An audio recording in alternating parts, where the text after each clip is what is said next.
A self-made millionaire walks into a tiny convenience store on a rainy afternoon, only to have his life forever changed by a little girl with a bar of chocolate. He had everything money could buy, except warmth, family, and peace.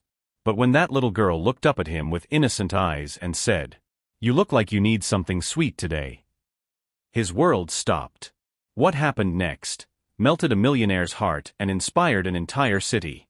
In the heart of Maplewood City, where glass towers gleamed against the clouds, Daniel Hawthorne lived alone in a penthouse that overlooked everything, and everyone he thought he had conquered. Every morning began the same way. A steaming cup of imported coffee, a quick scan of his investment reports, and the quiet hum of silence echoing through rooms far too big for one person. He was a man who had built an empire from nothing. Sharp, disciplined, relentless. People called him a visionary. But behind every accolade, Daniel carried an invisible weight, the kind of loneliness that no amount of luxury could silence. 5 years ago, his wife, Emily, had passed away. She was his balance, the gentle voice that reminded him that love mattered more than profit margins. And since her death, his daughter, Lily, had grown distant, tired of competing with her father's business for attention. They spoke rarely now. The last message she sent simply read, "I hope one day you find what you're really looking for." That line haunted him more than any failure ever could. And so, Daniel filled his days with meetings, dinners, and deadlines. He was surrounded by people, yet profoundly alone. But on one cold, rainy afternoon, everything changed. Daniel's driver had parked outside a small old-fashioned corner store while waiting for the storm to pass. Daniel stepped out to stretch his legs, ducking under the awning, raindrops trickling down his coat. Inside the store, it was a different world: warm light, the faint buzz of a refrigerator, and the smell of freshly brewed coffee. As he reached for a bottle of water, he noticed a little girl at the counter. She couldn't have been more than 7. Her pink jacket was worn at the sleeves, her shoes slightly too small. Beside her stood a woman with kind, tired eyes, her mother Maria, who wore a clerk's apron and a smile that didn't quite hide her exhaustion. The girl was carefully counting coins in her palm, brow furrowed with concentration. The cashier smiled patiently as she whispered, "1, 2, 3, okay, I think that's enough." Her mother chuckled softly. "You sure you don't want to save that for something else, Sophie?" Sophie shook her head, determination shining in her eyes. "No, Mom. I want to buy chocolate for someone who looks sad." Daniel froze. He hadn't realized he was the someone. And before he could react, Sophie turned, holding out a tiny chocolate bar with both hands. "You look like you need something sweet today," she said shyly. For the first time in years, Daniel didn't know what to say. He reached for his wallet. "That's very kind of you. But let me pay you back." Sophie shook her head. "No, it's my turn to make someone smile.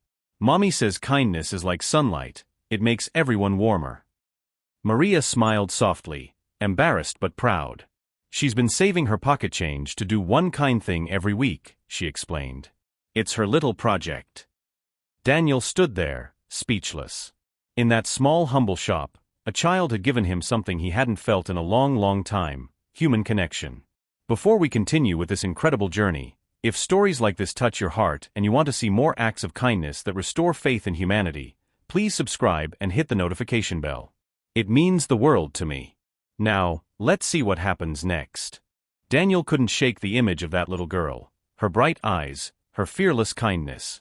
That night, as he sat by the floor-to-ceiling windows of his penthouse, the city lights below flickering like restless stars, he turned the small chocolate bar over in his hand. He hadn't eaten it. He couldn't. It felt like a reminder, a message wrapped in foil. The next day, against all logic, Daniel found himself back at the same corner store. Rain again. Coincidence, maybe. Or fate. Inside, Maria was stacking shelves. Sophie was humming softly, drawing on a scrap of receipt paper with a dull crayon. When she looked up and saw him, her face lit up. "Hey, you came back." Daniel smiled awkwardly. "I suppose I did." Sophie tilted her head. "Did you eat the chocolate?" "Not yet," he admitted. She gasped, mock serious. "You're supposed to eat it, that's how the kindness works." Maria laughed from behind the counter. "Don't worry, Sophie. Maybe he's saving it for a special day." Daniel chuckled quietly, a sound he hadn't heard from himself in months. There was something about that store. It wasn't just the people, it was the warmth. The life. He bought a few snacks he didn't really need, thanked them, and left. But that simple visit turned into a routine. Every few days, Daniel would stop by Maple Mart. Sometimes for coffee. Sometimes just to say hello. Each time, Sophie would greet him with a story about school, a drawing she made, or some new kindness mission she was planning. Her latest? Leaving little notes that said, "You are loved," inside library books. And little by little, Daniel felt something shift inside him, like frost melting under sunlight. One evening, Daniel arrived just as Maria was closing up.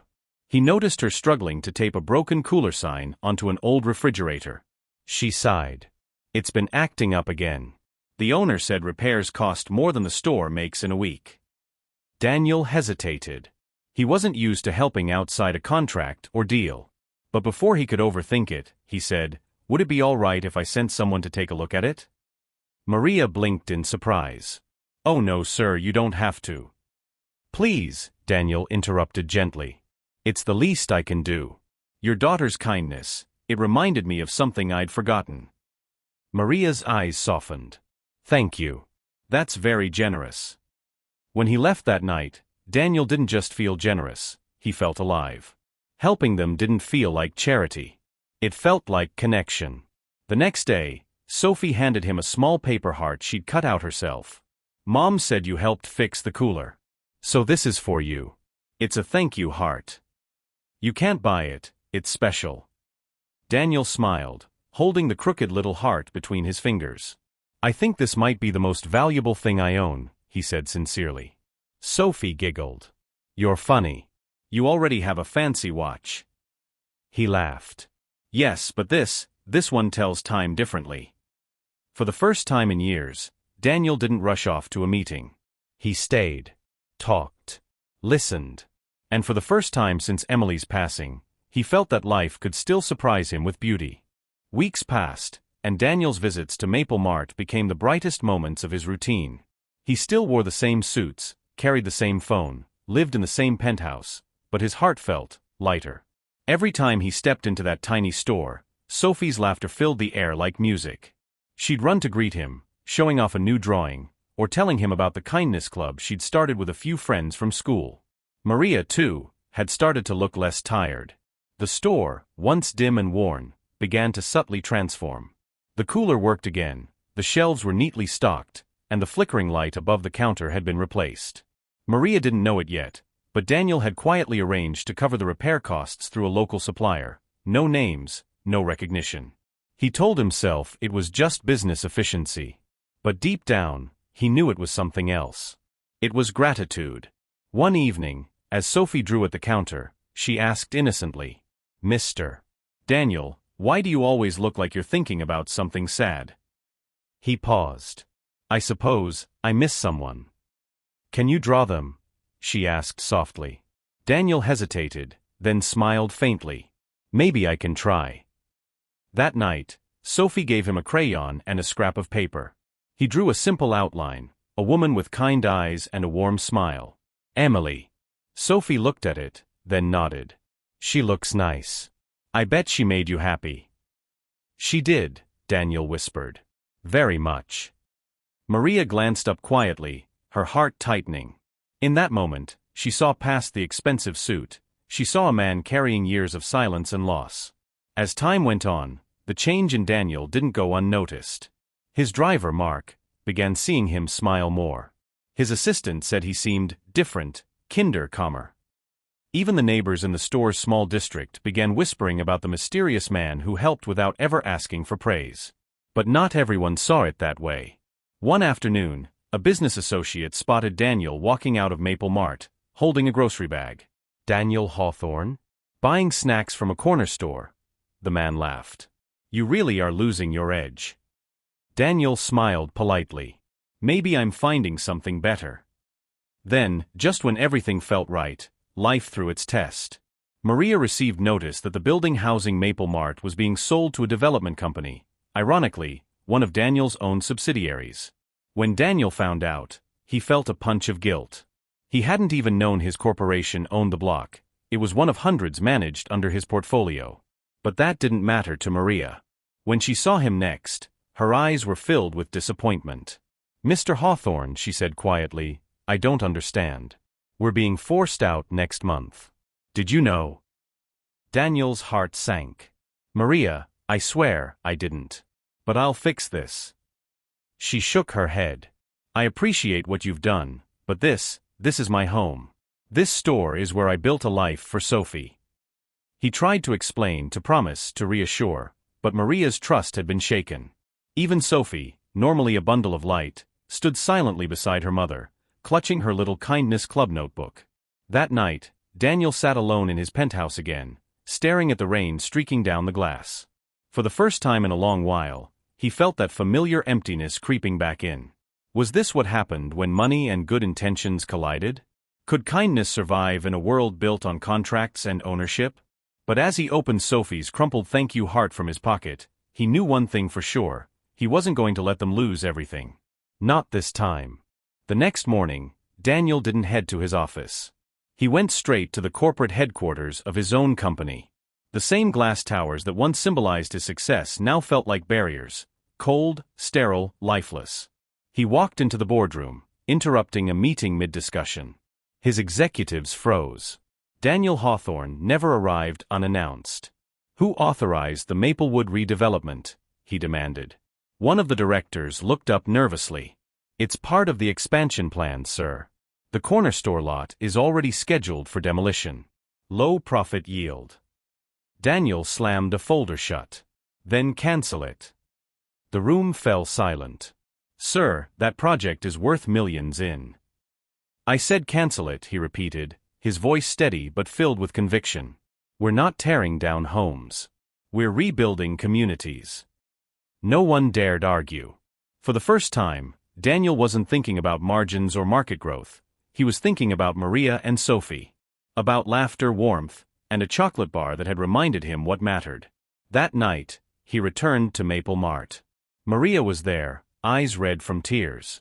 The store was half-packed into boxes. When Daniel entered, she looked up warily. "I spoke with the developers," he said gently. "The sale's been cancelled. You're staying." Maria's lips parted in disbelief. "Mr. Hawthorne, you didn't have to." "I did," he interrupted softly. "Because you and your daughter reminded me what it means to care. I owe you both more than I can ever repay." Sophie ran to him, hugging his leg tightly. "I knew you'd fix it," she said, smiling through tears. Daniel bent down, meeting her eyes. "You gave me hope, Sophie. You reminded me that kindness still changes the world." In the following months, Maple Mart became something extraordinary. Daniel secretly funded repairs, expanded the shop into a small community hub, and started a foundation to support single parents and children in need, named the Emily Project, after his late wife. Maria began managing the new store, employing local parents, while Sophie's Kindness Club grew beyond her wildest dreams.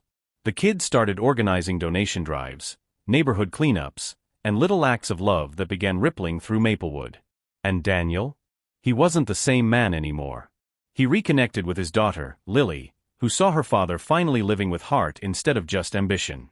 When she visited Maple Mart for the first time, she whispered to him, "She would have been proud of you, Dad." That was the moment Daniel knew he'd found what he'd been searching for all along. Months later, the store was buzzing with life.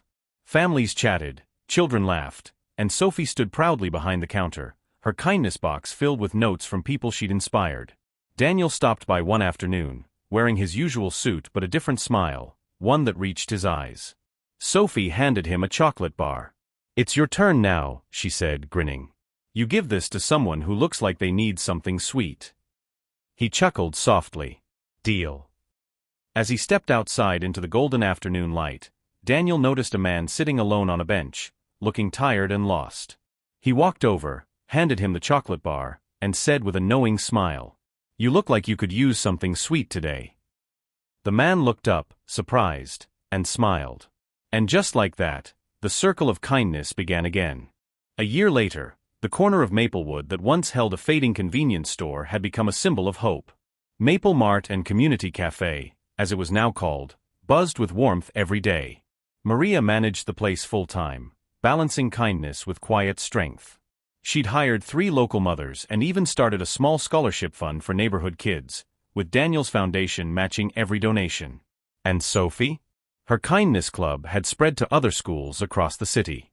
Every week, kids gathered to brainstorm simple ways to make someone's day brighter: thank you notes for bus drivers, baked goods for hospital staff, handmade bookmarks for library patrons.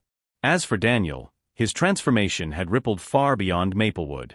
His company began funding small community projects across the country, guided by a new mission: profit can build towers, but kindness builds homes. He'd stepped down as CEO, choosing instead to mentor young entrepreneurs, not in making millions, but in making meaning.